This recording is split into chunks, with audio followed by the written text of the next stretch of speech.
Hello, नमस्कार बच्चों। आशा करती हूँ कि आप अपने घर पे होंगे, सुरक्षित होंगे। तो देखिए, आज अपन उसी पाठ को आगे से पढ़ेंगे। तो देखिए, आज है नसीराबाद में क्रांति। तो राजस्थान में क्रांति का सूत्रपात नसीरा से हुआ। इसके निम्न कारण रहे हैं। तो निम्न कारण कौन कौन से रहे हैं देखिए। नंबर 1 है, उस समय नसीराबाद में 15वीं और 30वीं बटालियन नेटिव इन्फेंट्री, भारतीय तोपखाने की सैनिक टुकड़ी तथा पहली बम्बई लांसर्स के सैनिक विद्यमान थे। मेरठ विद्रोह की सूचना से 15वीं नेटिव इन्फेंट्री के सैनिकों ने सोचा कि यह सारी कार्यवाही भारतीय सैनिकों को कुचलने के लिए की गई है और तोपें भी उनके विरुद्ध प्रयोग करने के लिए तैयार की गई हैं। अतः उनमें विद्रोह की भावना जागृत हो गई। और आगे वाला कारण है, 15वीं बंगाल नेटिव इन्फेंट्री की एक टुकड़ी काफी समय से अजमेर शस्त्रागार की रक्षा कर रही थी। संदेह के कारण उसे वहां से नसीराबाद भेज दिया गया। इससे सैनिकों के मन में यह धारणा बन गई कि उन पर अविश्वास किया जा रहा है। अतः वे ब्रिटिश अधिकारियों से नाराज हो गई। और नंबर 3 कारण है, इन दिनों बाजारों और छावनियों में बंगाल और दिल्ली के संदेशवाहक साधु और फकीरों के वेश में राजस्थान आए और उन्होंने चर्बी वाले कारतूसों के विरुद्ध प्रचार पर विद्रोह का संदेश प्रचारित किया। आगे देखिए, भारतीय सैनिकों ने सोचा कि अंग्रेज उन्हें धोखे से ईसाई बनाना चाहते हैं। इस धार्मिक भावना के कारण भी उत्तेजना फैली। भारतीय सैनिकों पर नियंत्रण रखने के लिए बाहर से यूरोपीय सेना और कुछ तोपें मंगवाई गई। इस तथ्य को गुप्त रखा गया था और बाद में जब यह बात प्रकट हो गई तो सेना में उत्तेजना और अधिक फैल गई। इन्हीं कारणों से 28 मई 1857 ईस्वी को 15वीं बटालियन नेटिव इन्फेंट्री के सैनिकों ने तोपखाने पर अधिकार कर लिया और सारी छावनी में भगदड़ मच गई। सैनिकों ने शस्त्रागार लूट लिया। अंग्रेज सैनिक अधिकारियों मेजर स्पोटिसवुड और कर्नल न्यूबारी की हत्या कर दी गई।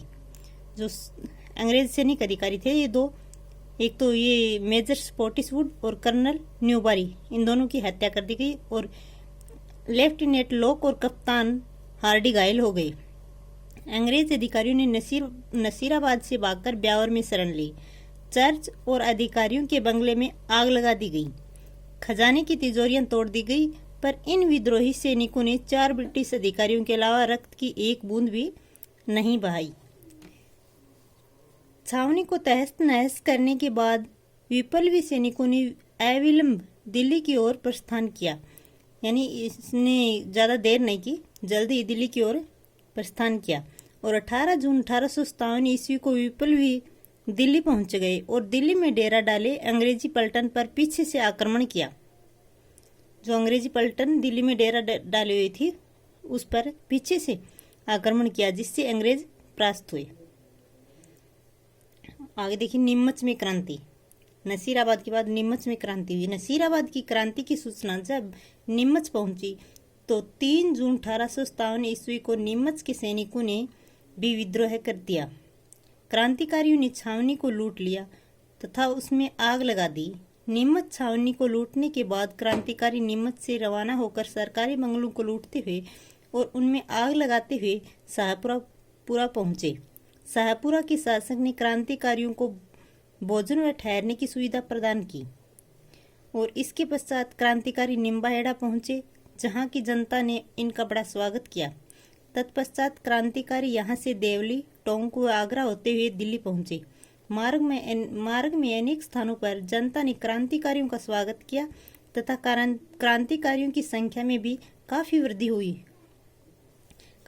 की गई। नीमच से क्रांतिकारियों के चले जाने के पश्चात एजीजी लॉरेंस के निर्देशन पर कप्तान सावर्स ने कोटा, बूंदी और मेवाड़ की राजकीय फौजों की सहायता से 8 जून 1857 ईस्वी को नीमच पर पुनः अधिकार कर लिया। इसके बाद आगे देखिए, एरिनपुरा और आहुआ की क्रांति। अंग्रेजों के विरुद्ध विद्रोह का झंडा उठाने और उनकी सत्ता को चुनौती देने का काम मारवाड़ की जागीरों ने किया। एरिनपुरा में स्थित जोधपुर की सैनिक टुकड़ी को जब नसीराबाद में हुई क्रांति की सूचना मिली तो उसने भी 21 अगस्त 1857 ईस्वी को क्रांति का बिगुल बजा दिया। क्रांतिकारियों ने एरिनपुरा स्टेशन को लूटा और मारवाड़ के रास्ते दिल्ली की ओर रवाना हो गई। जब क्रांतिकारी पाली पहुंचे तो आहुआ यानी पाली जिले में स्थित एक गांव है, वहां के आहुआ के ठाकुर कुशाल सिंह ने उन्हें अपनी सेवा में ले लिया। आहुआ का ठाकुर मारवाड़ का शक्तिशाली सामंत था।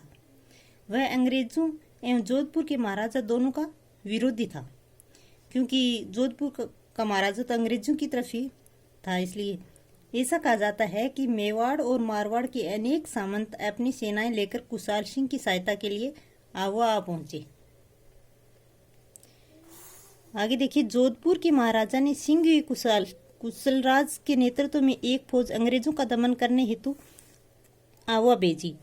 8 सितंबर 1857 ईस्वी को आहुआ के ठाकुर व क्रांतिकारियों की संयुक्त सेना ने जोधपुर की राजकीय फौज को परास्त कर दिया।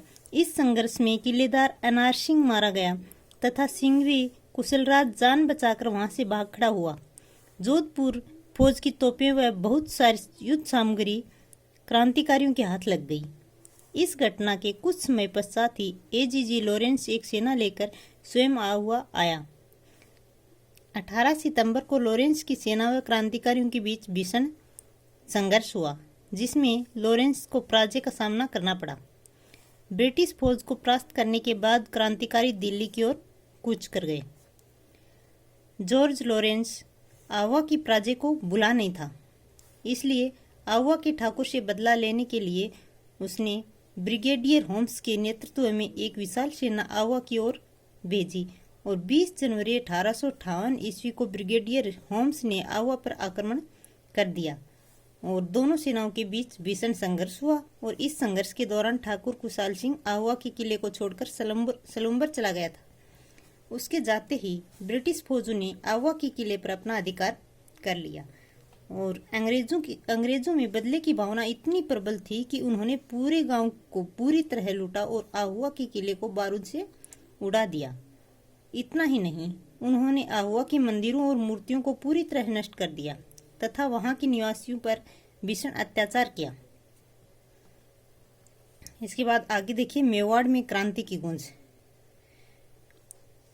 मेवाड़ में क्रांति की गूंज में इस समय मेवाड़ की जनता में भी अंग्रेजों के विरुद्ध काफी रोष था।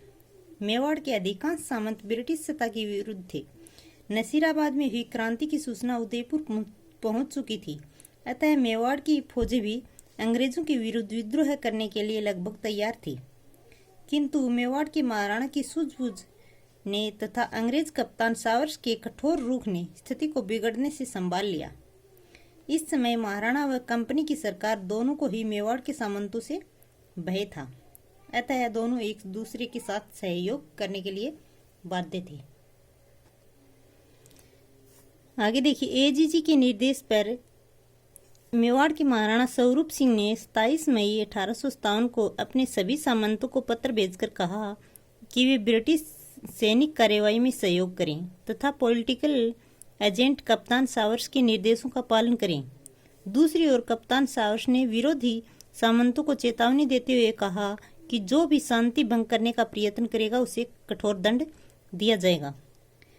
यहाँ तक कि सलुम्बर के रावत केसरी सिंह ने जब मेवाड़ के महाराणा के अधिकारियों को चुनौती देते हुए कहा कि यदि 8 दिन में उसकी परंपरागत अधिकारों की मांग को स्वीकार नहीं किया गया तो वह चित्तौड़ की गद्दी पर महाराणा के किसी प्रतिद्वंदी को बैठा देगा, तब कप्तान सावर्स ने रावत केसरी सिंह को चेतावनी दी कि यदि उसने महाराणा के विरुद्ध किसी भी कार्यवाही में भाग लिया तो उसे उसकी जागीर से अपदस्थ कर राजपूताने से भी निष्कासित कर दिया जाएगा।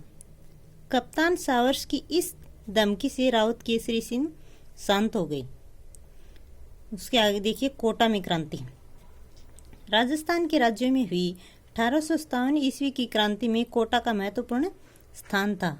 कोटा में विद्रोह का मुख्य कारण यह था कि पॉलिटिकल एजेंट मेजर बर्टन ने कोटा महाराव को यह सलाह दी कि कुछ अफसर वफादार नहीं हैं तथा उनका रवैया अंग्रेज विरोधी है, अतः वे ऐसे अफसरों को पदच्युत कर अंग्रेज अधिकारियों को सौंप दें जिससे उन्हें उचित दंड दिया जा सके। मेजर बर्टन ने जिन अफसरों को सौंपने की मांग की थी उनमें से जयदयाल, रतनलाल और जियालाल आदि प्रमुख थे। मेजर बर्टन द्वारा महाराव को जो सलाह दी गई थी वह किसी प्रकार महाराव की फौज तथा महाराव के फौज के अधिकारियों पर प्रकट हो गई। फलस्वरूप फौज के सभी अधिकारी पुलिस क्रोध से पागल हो उठे और उन्होंने मेजर बर्टन से बदला लेने का निश्चय किया। तदनुसार 15 अक्टूबर 1857 ईस्वी को कोटा के सैनिकों ने क्रांति का बिगुल बजा दिया। कोटा के सैनिकों ने क्रांतिकारियों के साथ रेजिडेंसी को घेर लिया और उसमें आग लगा दी। क्रांतिकारियों ने मेजर बर्टन और उनके दोनों पुत्रों की हत्या कर दी। कोटा के क्रांतिकारियों ने शहर में जुलूस निकाला और महाराव के महल को घेर लिया। महाराव अपने महल में एक प्रकार से कैद हो गए। फिर क्रांतिकारियों ने महाराव को एक संधि पत्र पर हस्ताक्षर करने के लिए विवश कर दिया जिसमें 9 शर्तें थी। इनमें से एक शर्त यह थी कि मेजर बर्टन तथा उनके पुत्रों की हत्या स्वयं महाराव के आदेश से की गई है। महाराव को क्रांतिकारियों की इच्छा अनुसार व्यवहार करने के लिए तब तक विवश होना पड़ा जब तक करौली से सैनिक सहायता प्राप्त नहीं हो सकी। क्रांतिकारियों का कोटा शहर पर लगभग 6 माह तक अधिकार रहा। उन्होंने सरकारी गोदामों, बंगलों, दुकानों, अस्त्र शस्त्र के भंडारों आदि को लूटा और उनमें आग लगा दी। जिन्होंने जिले की विभिन्न कोषागारों को भी लूटा। ऐसा लगता है कि क्रांतिकारियों को कोटा रियासत के अधिकांश अधिकारियों का समर्थन और सहयोग प्राप्त हो गया था। क्रांतिकारियों ने शहर में लूटमार और अत्याचार कर नगर के लोगों में भीषण आतंक पैदा कर दिया था। यह स्थिति तब तक बनी रही जब तक मेजर एच.सी. रॉबर्ट्स नसीराबाद से 5500 सैनिक लेकर 22 मार्च 1858 ईस्वी को चंबल के किनारे पहुंचा। उसने तोपों से क्रांतिकारियों पर अंधाधुंध धुआंधार गोले बरसाए और उन्हें कोटा से बाहर भागने पर विवश कर दिया। किनको? क्रांतिकारियों को। तब जाकर कोटा क्रांतिकारियों के नियंत्रण से मुक्त कराया जा सका कोटा को, और क्रांतिकारी नेताओं तथा विद्रोही सैनिकों को अमानुषिक दंड दिए गए और जयदयाल को गिरफ्तार करके जयदयाल को तोप से उड़ा दिया गया। अन्य राज्यों में क्रांति की गूंज।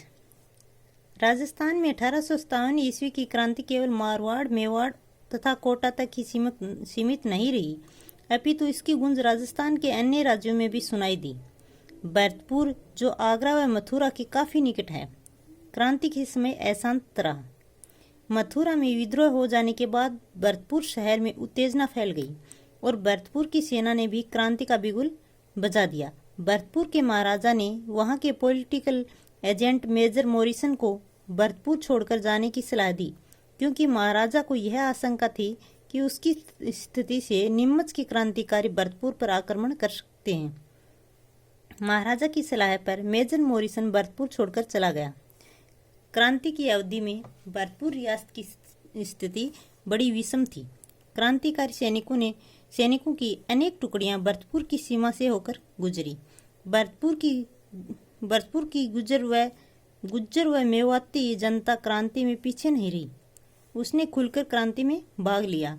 जब पड़ोसी आगरा जिले में अंग्रेजों की शक्ति वहां के लाल किले की चारदीवारी तक सीमित हो गई, तो भरतपुर की जनता के मन में यह विश्वास भर गया कि अब भारत में ब्रिटिश सत्ता समाप्त होने जा रही है। अलवर में भी दिल्ली के कुछ क्रांतिकारियों के आ जाने के कारण क्रांतिकारी गतिविधियां पनपने लगी थी। कहाँ? अलवर में। अलवर रियासत के गांवों के गुज्जरों ने अपने पड़ोसी राज्य भरतपुर की भांति ब्रिटिश विरोधी भावना का खुलकर प्रदर्शन किया। उन्होंने अपनी क्रांतिकारी गतिविधियों से शासकों को काफी परेशान किया। धौलपुर रियासत में भी गंभीर उपद्रव हुए। अक्टूबर 1857 ईस्वी के प्रारंभ में ग्वालियर और इंदौर के क्रांतिकारियों की संयुक्त सेना धौलपुर में प्रविष्ट हो गई। क्रांतिकारियों के प्रति सहानुभूति के कारण धौलपुर रियासत की सेना तथा अनेक अधिकारी राजा का साथ छोड़कर क्रांतिकारियों से मिल गए, जिससे धौलपुर की सत्ता खतरे में पड़ गई। क्रांतिकारियों ने धौलपुर में खूब लूटमार की। उन्होंने वहां के राजा को घेरकर जान से मारने की धमकी दी। विवश होकर राजा को क्रांतिकारियों की मांगे स्वीकार करनी पड़ी। धौलपुर में इन क्रांतिकारियों ने राव रामचंद्र और हीरालाल के नेतृत्व में राजा की अधिकांश तोपों पर अधिकार कर लिया और उनकी सहायता से आगरा पर आक्रमण कर दिया। यह स्थिति तब तक बनी रही जब तक दिसंबर में पटियाला के शासक द्वारा भेजी गई सेना की सहायता से धौलपुर में व्यवस्था स्थापित नहीं हो गई।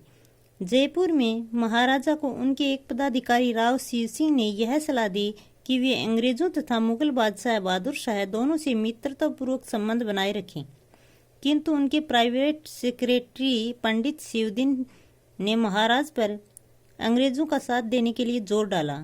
जयपुर में नवाब विलायत खां, मियां उस्मान खां और सादुल्ला खां मुगल सम्राट से मिलकर ब्रिटिश सत्ता के विरुद्ध क्रांति का षड्यंत्र रच रहे थे। मुगल सम्राट के साथ किए गए इनके पत्र व्यवहार की जानकारी महाराज को मालूम हुई, अतः उन्होंने सादुल्ला खां को राज्य से निष्कासित कर दिया और शेष दोनों को बंदी बनाकर कारागार में डाल दिया। टोंक में भी नवाब की सेना में मीर आलम खां के नेतृत्व में विद्रोह कर दिया। टोंक का नवाब अंग्रेजों के साथ था, मगर नवाब की सेना ने नीमच के क्रांतिकारियों को टोंक आने के लिए आमंत्रित किया और उनकी सहायता से नवाब के किले को घेर लिया। नवाब ने सैनिकों को डराने धमकाने का भरपूर प्रयास किया, किंतु वह सफल नहीं हो सका। तो आगे सलुम्बर और कोठारिया का योगदान, तो यह आगे का कल करेंगे। तो आज के लिए बस इतना ही। थैंक यू, धन्यवाद आपने इतना सुना। इसके लिए अगर इसी पाठ से आपको थोड़ी बहुत भी सहायता मिली है तो ये मेरे लिए बहुत खुशी की बात होगी। तो थैंक यू। आप ज़्यादा से ज़्यादा इस चैनल को सब्सक्राइब, लाइक एंड कमेंट करना न भूलें और शेयर ज़रूर करें। Thank you.